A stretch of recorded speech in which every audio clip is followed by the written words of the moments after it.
ওরে বাবা রে, আব্দুল্লাহ রহমান তোমার এটা কি তোমাদের হাতে? কি? এগুলা কি? পাখি। এগুলো কোন থেকে আনছো তোমরা? মেলা থেকে। রাত করে তো অনেক সুন্দর দেখা যাইতেছে পাখিগুলা। হ্যাঁ। ওয়াও, বলেও দেখা যাইতেছে। কি সুন্দর।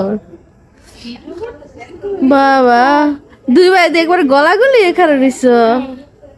কেডা কিনে দিছে এটি? হ্যাঁ। তোমার বাবা? হ্যাঁ।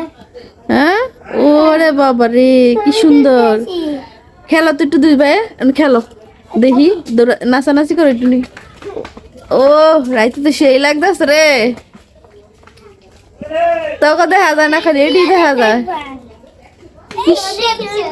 ওয়াও, কি সুন্দর জ্বলতেছে, দাঁড়াইতেছে। আমার একটা কিনতে পারে। ওয়াও, দেখ কি সুন্দর, নে নে নে নে দেখ। ওয়াও, এগুলো কি টিয়া পাখি রে? কবুতর। ওয়াও, সেই তো। আমার দিয়া লাবি, দিয়ালা তো দুই ভাই নে, হাতলো হাতলো হাতলো। হাতে দিলে অনেক সুন্দর লাগতেছে। আল্লাহ মুহের সামনে, এই যে মুহের সামনে।